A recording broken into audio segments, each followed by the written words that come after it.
Voldemort, Dumbledore और Grindelwald, ये तीनों हैरी पॉटर यूनिवर्स के बाय फार सबसे स्ट्रॉन्गेस्ट विजर्ड्स हैं, जिसमें से वोल्डेमॉर्ट और ग्रिंडलवाल्ड डार्क विजर्ड्स थे और डंबलडोर भी एक पॉइंट पे बहुत क्लोज आ गए थे एक डार्क विजर्ड बनने के लिए। लेकिन अगर इन तीनों को 1v1 का ड्यूल रखवाएं इनमें तो कौन जीतेगा? अगर डंबलडोर की बात करें तो वो दोनों विजर्ड से एक पॉइंट पे लड़ चुके हैं और ये बोलना गलत नहीं होगा कि वो दोनों से जीत गए थे। और ग्रिंडलवाल्ड ने अपने टाइम पे आतंक मचाया था और वोल्डेमॉर्ट ने अपने टाइम पे, लेकिन इन सबकी अपनी अपनी कुछ क्वालिटीज थी। इस वीडियो में हम प्योर पावर के ऊपर ही इनको जज करेंगे, लेकिन कुछ चीजें ऐसी इंपॉर्टेंट हो जाती हैं, जैसे वोल्डेमॉर्ट लव को नहीं अंडरस्टैंड कर पाता था और उसने उसको अंडर एस्टिमेट किया है हमेशा। ये इंपॉर्टेंट चीज है, तो ऐसी चीजों को मैं जरूर कंसिडरेशन में लूंगा क्योंकि ये एक रीजन था वोल्डेमॉर्ट की डाउनफॉल का भी। तो अब सीधा डीप डाइव करते हैं हैरी पॉटर यूनिवर्स के टॉप 3 मोस्ट पावरफुल विजर्ड्स पे।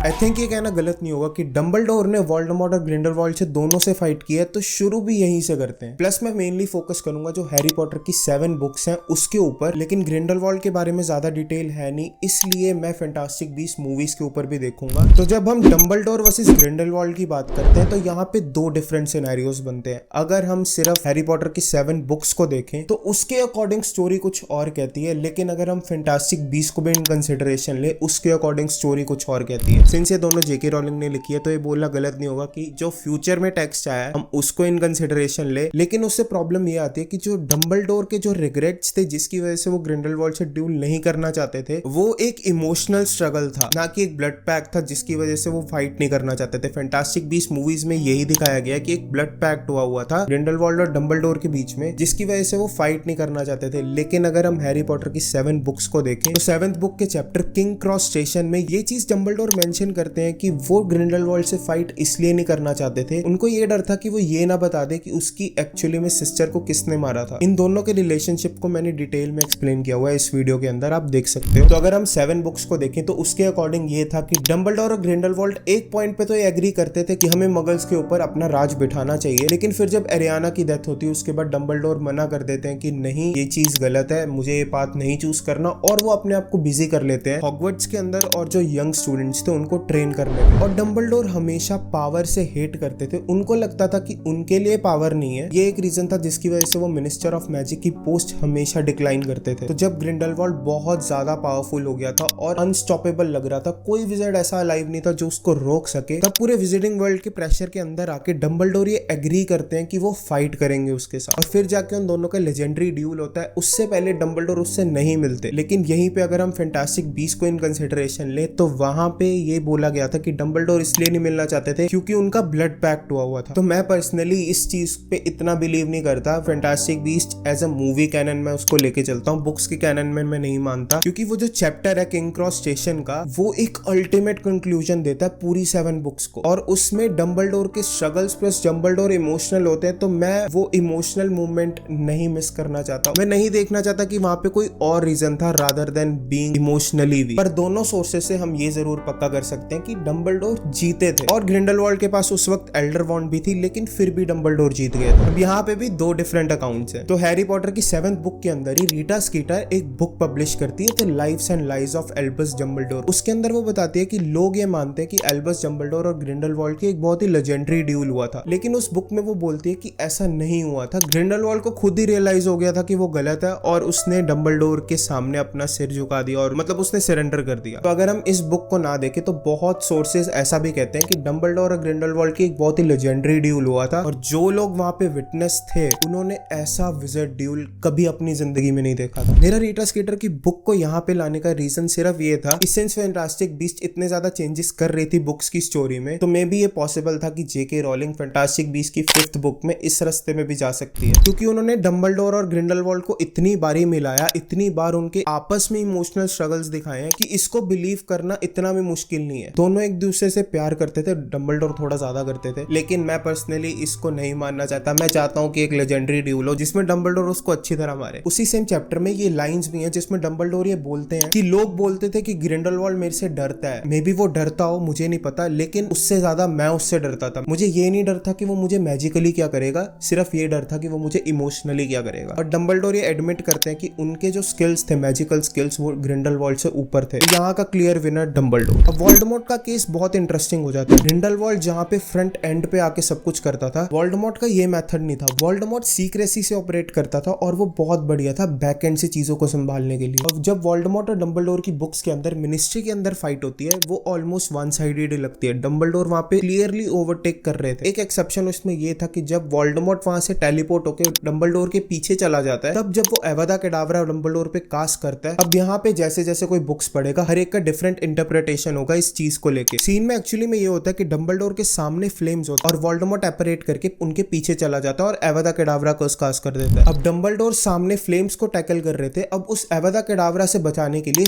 फॉक्स आता है। फॉक्स वहां टेलीपोर्ट होता है और फॉक्स उस स्पेल के बीच में आ जाता है और उसको अपने ऊपर ले लेता है। और सिंस फॉक्स एक फीनिक्स है तो वो मर नहीं सकता। एक इंटरप्रिटेशन ये हो सकता है कि डंबलडोर के सही में रिफ्लेक्सेस इतने वीक हो गए थे कि फॉक्स को वहां पे टेलीपोर्ट होके आना पड़ा उनको बचाने के लिए एवादा केडावरा से। अब इसमें वोल्डेमॉर्ट को एक एज दे सकते हैं, लेकिन ये भी कंसीडर करना होगा कि डंबलडोर उस वक्त 177 ईयर्स के आसपास थे और वो काफी वीक थे। पर ये भी कंसीडर करना होगा कि डंबलडोर के पास उस वक्त एल्डरवॉन्ड थी। प्लस ये भी कंसीडर करना होगा कि डंबलडोर उससे मारना नहीं चाहते थे, सिर्फ उसका टाइम वेस्ट कर रहे थे वहां पे। दूसरा इंटरप्रिटेशन ये है जो मैं मानता हूँ कि डंबलडोर ने देख लिया था कि वो कर्स आ रहा है और डंबलडोर ने ही फॉक्स को वहां पे बुलाया ताकि उनकी जगह वो स्पेल को ले सके। इसमें बस डंबलडोर थोड़ा ग्रैंड दिखते हैं, इसलिए मेरे को ये थ्योरी पसंद है। अगर मैं बात कर ही रहा हूँ कि डंबलडोर ग्रैंड दिख रहे हैं तो मैं एक और सिनेरियो मेंशन करना चाहूंगा। तो ये है गॉबलेट ऑफ फायर के अंदर जब हैरी ग्रेवयार्ड से वापस आता है वोल्डेमॉर्ट से फाइट करके, और फिर वो पूरा बार्टी क्राउच का रिवील होता है। बार्टी क्राउच वाली पूरी स्टोरी जाननी है तो ये वीडियो देख सकते हो। तब जब डंबलडोर उस रूम के अंदर एंटर करते हैं तब वो एक स्टनिंग स्पेल मारते हैं जिससे बार्टी क्राउच बेहोश हो जाता है। और उस मोमेंट पे जो लाइंस डिस्क्राइब की गई हैं डंबलडोर के बारे में वो कुछ ऐसी थी। At that moment Harry finally understood why people said Dumbledore was the only wizard Voldemort has ever feared. The look upon Dumbledore face was more terrible than Harry could have ever imagined. और ये वो Harry है जिसने अभी अपनी death को escape किया, जिसने वोल्डेमॉर्ट को सामने सामने देखा है। और वो डंबलडोर के फेस पे डंबलडोर का जो गुस्सा था उसको देख के ये बोल रहा था कि अब मुझे रियलाइज हो रहा है कि वोल्डेमॉर्ट क्यों डरता है इनसे। और उसके बाद कुछ ऐसी लाइन है, a sense of power radiated from Dumbledore as though he was giving off burning heat. और मेरी इंटरप्रिटेशन कुछ ऐसी रहती है कि सिंस डंबलडोर इतने ज्यादा पावरफुल हैं, उनके अंदर जो मैजिकल पावर है वो उनकी बॉडी के अंदर कंटेन नहीं हो रही थी क्योंकि वो इतने ज्यादा गुस्से में थे, जिसकी वजह से एक हीट हेस काइंड ऑफ निकल रहा था उनकी बॉडी के आसपास। And this is my friend what I say over exaggerating on simple lines. तो इस ड्यूल में नंबर 1 पोजीशन पे डंबलडोर को रख देते हैं फॉर श्योर। और सेकंड और थर्ड नंबर को डिसाइड करने से पहले मैं ये बताना चाहूंगा कि ये तीनों विज़र्ड इतने ज्यादा डेडली और इतने ज्यादा स्ट्रॉन्ग थे कि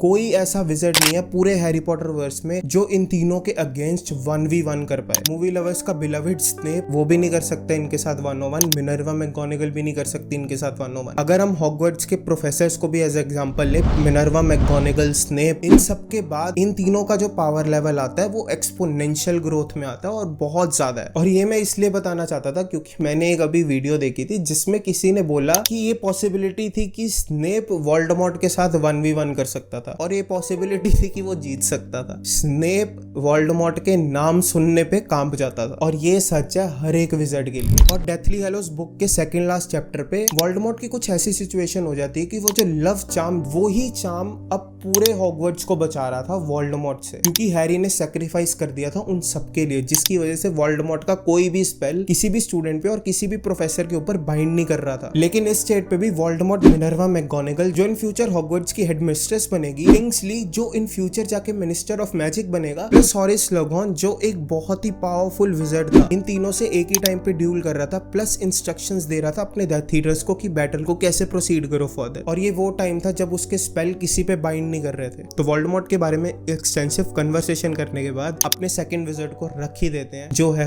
वोल्डेमॉर्ट। अब लोग सोच रहे होंगे कि ग्रिंडलवाल्ड उससे ज्यादा पावरफुल था, ग्रिंडलवाल्ड ऐसे स्पेल कर पाता था जो वोल्डेमॉर्ट ने कभी नहीं किए। फैंटास्टिक बीस्ट में उसने कैसे वेदर कंट्रोल किया हुआ, कैसे उसने एक स्पेल यूज किया था Protego Diabolica, those are all valid things. पर ये हम देख रहे हैं ग्रिंडलवाल्ड जो अपने प्राइम में था, वोल्डेमॉर्ट अपने प्राइम में नहीं था। वोल्डेमॉर्ट का सिर्फ उस वक्त मेन ऑब्जेक्टिव था हैरी को मारना, और और उसके जितने भी प्लान्स थे वो सब हैरी को पकड़ने के ऊपर ही बेस्ड थे। प्लस मैं ये मानता हूँ सिंस 8-9 साल का गैप था हैरी पॉटर की लास्ट मूवी और फैंटास्टिक बीस्ट की फर्स्ट मूवी के बीच में, कि जेके रॉलिंग को अपने आइडियाज को मोर प्रोसेस करने का मौका मिला, उसको और स्टोरी बिल्डअप करने का मौका मिला और उसको और नए स्पेल्स बनाने का मौका मिला जो हम ग्रिंडलवाल्ड को करते हुए देखते हैं। और मे बी मैं इसको जस्टिफाई भी कर सकता हूँ क्योंकि बुक्स के अकॉर्डिंग डंबलडोर को कभी नहीं पता था कि रूम ऑफ रिक्वायरमेंट क्या है, लेकिन वही अगर हम फैंटास्टिक बीस्ट को देखें तो डंबलडोर को पता था रूम ऑफ रिक्वायरमेंट क्या है। तो वोल्डेमॉर्ट के अगेंस्ट एक कॉमन आर्ग्यूमेंट ये आती है कि वोल्डेमॉर्ट को डेथली हैलोस के बारे में नहीं पता था, वोल्डेमॉर्ट को मैजिक के बारे में इतनी नॉलेज नहीं थी। ये सब बेसलेस आर्ग्यूमेंट्स है। वोल्डेमॉर्ट को डेथली हैलोस के बारे में इसलिए नहीं पता था क्योंकि वो एक लेजेंड ही था और 99% विज़र्ड्स तो बिल्कुल नहीं बिलीव करते थे कि ऐसी चीज एग्जिस्ट भी करती है। प्लस वोल्डेमॉर्ट का जो एक फ्लॉ था वो था कि वो बहुत ज्यादा एरोगेंट था और वोल्डेमॉर्ट को बिल्कुल जरूरत नहीं थी कोई भी डेथली हैलोस को लेने की उस पॉइंट तक। और उसका एल्डर वॉन्ड को लेने का एक मेजर कारण था कि हैरी और उसकी वॉन्ड की सेम कोर है जिसकी वजह से वो उसको डायरेक्टली अटैक नहीं कर सकता, और अगर वो किसी और की वॉन्ड लेता था तो हैरी की वॉन्ड एक पावरफुल स्पेल मार के उसको तोड़ देती थी। तो एक ही रिजॉर्ट बचता है, वो था वर्ल्ड की मोस्ट पावरफुल वॉन्ड लेने का। इवन ग्रिंडलवाल्ड और डंबलडोर जिनको डेथली हैलोस के बारे में पता था और जो रिसर्च कर रहे थे इसके बारे में, वो भी डेथली हैलोस को सिर्फ उसकी पावर की वजह से लेना चाहते थे। इस पूरी सिचुएशन को मैंने अच्छी तरह समझाया हुआ है इस वीडियो के अंदर, लेकिन अगर शॉर्ट में बताऊं तो ग्रिंडलवाल्ड को एल्डर वॉन्ड चाहिए थी क्योंकि वो वर्ल्ड की मोस्ट पावरफुल वॉन्ड है, और उसको रेजरेक्शन स्टोन इसलिए चाहिए था ताकि वो एक इन्फराई की आर्मी बना सके। डंबलडोर को एल्डर वॉन्ड में इतना ज्यादा इंटरेस्ट नहीं था, सिर्फ ये था कि वो वर्ल्ड की मोस्ट पावरफुल वॉन्ड है, उनको रेजरेक्शन स्टोन में ज्यादा इंटरेस्ट था। और जैसे मैंने बताया कि डंबलडोर की स्टोरी बहुत ज्यादा इमोशनल चलती है और उनको रेजरेक्शन स्टोन सिर्फ इसलिए चाहिए था ताकि वो अपने पेरेंट्स को बुला पाए और उनसे बात कर पाए। और जो थर्ड क्लोक था इनविजिबिलिटी क्लोक, वो इन दोनों को बिल्कुल नहीं चाहिए था क्योंकि ये दोनों एक इतना पावरफुल डिसइल्यूजनमेंट चार्म अपने ऊपर कास्ट कर लेते थे कि उनको इनविजिबिलिटी क्लोक की जरूरत ही नहीं पड़ती थी। तो अगर हम यही सेम लॉजिक वोल्डेमॉर्ट के ऊपर लगाएं तो वोल्डेमॉर्ट को एल्डर वॉन्ड की जरूरत पड़ी क्योंकि उसने हैरी को हराना था, लेकिन उससे पहले उसको जरूरत बिल्कुल नहीं थी। फर्स्ट विजिटिंग वॉर में लुपिन के अकॉर्डिंग वोल्डेमॉर्ट जीत रहा था और उसके डेथ ईटर्स जीत रहे थे क्योंकि वो ऑर्डर ऑफ द फीनिक्स को 20/1 की रेशो में मार रहे थे। उनके नंबर इंटू 20 टाइम्स ज्यादा थे और वो एक एक करके हर एक ऑर्डर मेंबर को मार रहे थे। तो अगर सेकंड हेलो की बात करें वो था रेजरेक्शन स्टोन, उसकी भी वोल्डेमॉर्ट को जरूरत नहीं थी क्योंकि उसके पास पहले से ही एक इन्फराई की आर्मी थी। और थर्ड इनविजिबिलिटी क्लोक, उसको उसकी भी जरूरत नहीं थी क्योंकि वो भी इतना पावरफुल डिसइल्यूजनमेंट चार्म कास्ट कर लेता था। और जो सेकंड पॉइंट का मैंने मेंशन किया था कि वो लव को नहीं समझता था या उसको मैजिक की थोड़ी कम नॉलेज थी, ये इसलिए गलत है क्योंकि डंबलडोर ये खुद एक्नॉलेज करते हैं कि वोल्डेमॉर्ट की जो नॉलेज थी मैजिक के लिए वो बाय फार किसी भी विज़र्ड से एक्सटेंसिव थी। और वो ये भी बोलते हैं कि उन्होंने जो पावरफुल चार्म्स और प्रोटेक्शन हैरी को बचाने के लिए लगाई है, वोल्डेमॉर्ट उसको भी बाईपास करने के लिए कोई वर्क अराउंड निकाल लेगा। पर ये कहना गलत नहीं होगा कि वोल्डेमॉर्ट इन चीजों को अंडर एस्टिमेट करता था। वोल्डेमॉर्ट ने हाउस एल्व्स की पावर को अंडर एस्टिमेट किया जिसकी वजह से उसका होक्रक्स पहले ही बाहर आ गया था। सेकंड, उसने लव को अंडर एस्टिमेट किया है 2 टाइम्स। और ये भी कहना गलत नहीं होगा कि वोल्डेमॉर्ट अपनी मिस्टेक से कभी सीखता नहीं था। लेकिन अगर 1-on-1 ड्यूल की बात करें तो मुझे नहीं लगता ये चीजें एक बैटल के अंदर, एक 1v1 बैटल के अंदर मैटर भी करती। ग्रिंडलवाल्ड को बचाने के लिए कोई उसके सामने नहीं आएगा क्योंकि 1-on-1 ड्यूल है। और यहाँ पे आती है वोल्डेमॉर्ट की डेडली स्किल्स और उसकी नॉलेज मैजिक के लिए। वोल्डेमॉर्ट का जैसे हमें पता है कि उसने अपनी सोल को 8 पार्ट में डिवाइड कर दिया था, 7 होक्रक्सेस बना के, और ये फीट कोई भी विजिट नहीं कर पाया। इसको इन डिटेल जानना है तो ये वीडियो देख सकते हो। और यही डेडली स्किल्स अलाउ करती थी वोल्डेमॉर्ट को हर एक बैटल में जीतने के लिए। तो अगर हम ग्रिंडलवाल्ड का भी एग्जांपल लें, जब वो अपना टेररिज्म फैला रहा था पूरे विजिटिंग वर्ल्ड में, उसने कभी ये कंसिडर नहीं किया कि वो इंग्लैंड के ऊपर अटैक करे। जो मैंने स्टार्टिंग में बताया था कि इसके 2 सिनेरियोज है। पहला तो ये बोल सकते हो कि एक ब्लड पैक्ट हुआ था जिसकी वजह से वो डंबलडोर के अगेंस्ट नहीं जाना चाहता था। दूसरा जो ज्यादा सेंस बनाता है और ज्यादा प्लॉजिबल है वो ये है कि वो डंबलडोर से डरता था, जिसकी वजह से उसको पता था कि अगर वो इंग्लैंड के ऊपर अपना अटैक करेगा तो वो हार सकता है। और सिंस जैसे मैंने बताया कि इन तीनों का पावर लेवल इतना ज्यादा ऊपर था कि कोई नॉर्मल विजिट इनके सामने नहीं टिक पाता। फैंटास्टिक बीस्ट में हमने देखा कि ग्रिंडलवाल्ड कैसे ड्यूल कर रहा था इतने ज्यादा ऑर्डर्स के अगेंस्ट। और order of the Phoenix book के अंदर हमने देखा कि डंबलडोर आउटराइट धमकी दे देते कॉर्नेलियस फज को और ये बोलते हैं कि तेरे पास जितने भी ऑर्डर्स हैं सबके साथ मैं लड़ाई कर लूंगा और जीतूंगा। यहीं पे अगर वोल्डेमॉर्ट की बात करें तो ये कभी क्लियर नहीं किया गया क्योंकि हमने वोल्डेमॉर्ट को कभी उसके प्राइम में नहीं देखा, लेकिन वोल्डेमॉर्ट से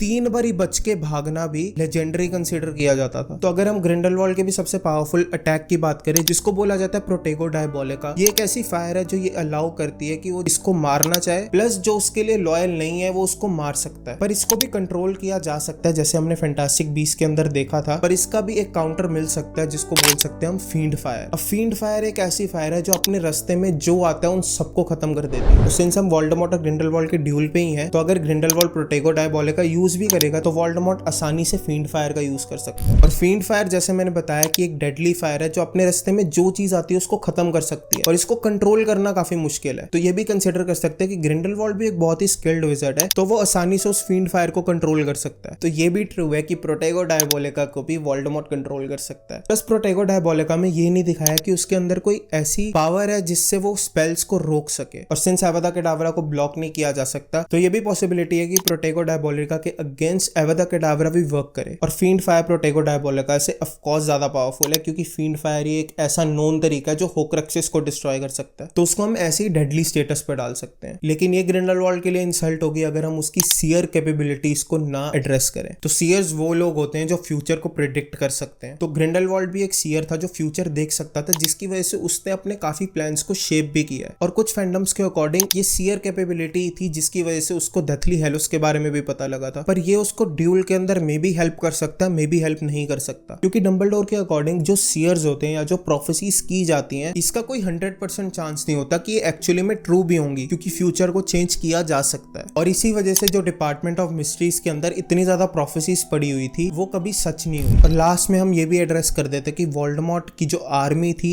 वो इतनी ज्यादा लॉयल नहीं थी उसके लिए, वेयर एज जो ग्रिंडलवाल्ड की आर्मी थी वो ज्यादा लॉयल थी। तो पहले ग्रिंडलवाल्ड की बात करते तो ग्रिंडलवाल्ड का जो एजेंडा था वो ये था कि हम मगल्स के ऊपर हैं और हम मगल्स को कॉन्कर करना चाहते हैं, और वो स्टैचू ऑफ सीक्रेसी को हटाना चाहता था। ये उसका कैंपेन इवन डंबलडोर को ट्रिक कर देता है और डंबलडोर भी ये मान लेते हैं। और विज़र्ड्स के साथ बहुत बार ऐसा हुआ है कि स्टैचू ऑफ सीक्रेसी की वजह से उनकी लाइफ मुश्किल हो गई थी, और यही डंबलडोर के साथ होता है, जिसकी वजह से ग्रिंडलवाल्ड की बातें उनको पसंद आ रही थी। और ये मेंशन करना भी बनता है कि ग्रिंडलवाल्ड और डंबलडोर ने मिलके प्लान्स बनाए थे कि वो कैसे कॉन्कर करेंगे सबको। और ये बोलना गलत नहीं होगा कि ग्रिंडलवाल्ड ने उसी प्लान को फॉलो किया था जिसकी वजह से वो इतना कॉन्करेबल बना था। प्लस मैं ये भी एड्रेस करना चाहूंगा कि लोग बोलते हैं कि ग्रिंडलवाल्ड ने डेथली हेलोस को अटेन कर लिया था, जो वोल्डेमॉर्ट इनकैपेबल था अटेन करने के लिए। यहाँ पे एक फ्लॉ आता है वोल्डेमॉर्ट के अंदर, जो ये हमें बताता है कि वोल्डेमॉर्ट सिर्फ क्रूअल मींस को ही जानता था। वोल्डेमॉर्ट को सिर्फ यही लगता था कि किसी भी वॉन्ड को कॉन्कर किया जा सकता है सिर्फ इसी वजह से क्योंकि एक बंदे ने किसी बंदे को मारा, जो हमें पता है कि एल्डर वॉन्ड के केस में ऐसा ट्रू नहीं था, क्योंकि इवन एक एक्सपेरियामस स्पेल उस वॉन्ड की एलिजेंस को चेंज कर सकता है, जिसकी वजह से वोल्डेमॉर्ट कभी एल्डर वॉन्ड को अटेन नहीं कर पाया। अगर बाय चांस हम ये कंसीडर करें कि ड्रेको डंबलडोर के ऊपर एक्सपेरियामस नहीं कास्ट करता और डंबलडोर की वॉन्ड की एलिजेंस नहीं जाती, तो नेचुरली उसके बाद आके उनको मारता स्नेप। और डंबलडोर ने अपने प्लान को इस तरह रखा हुआ था कि जिस वक्त स्नेप डंबलडोर को मारेगा एल्डर वॉन्ड की पावर उसी वक्त खत्म हो जाती, क्योंकि उसका जो लास्ट ओनर था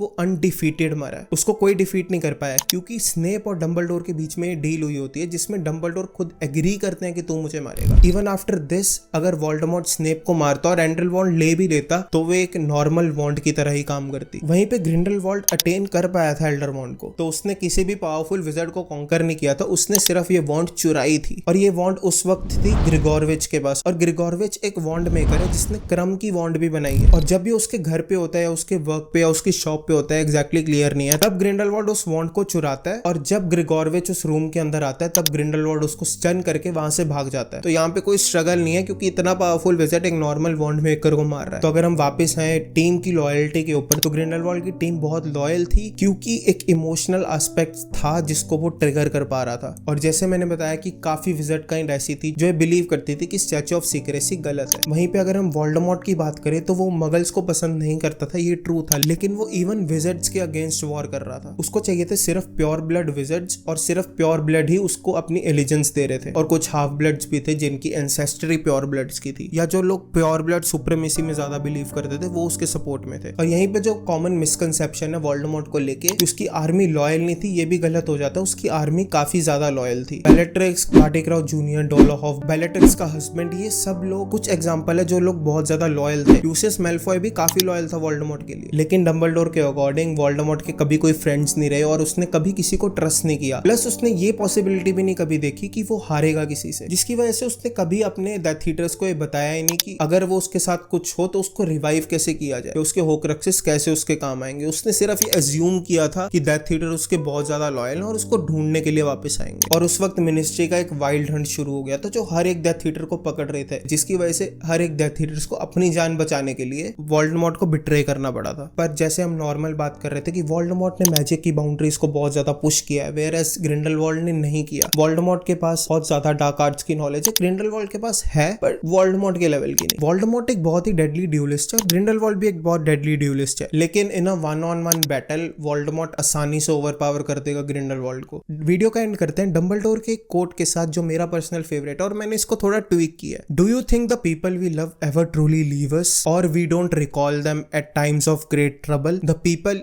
you love are alive in you. Remember that. Sayonara. We don't take advantage of the beauty.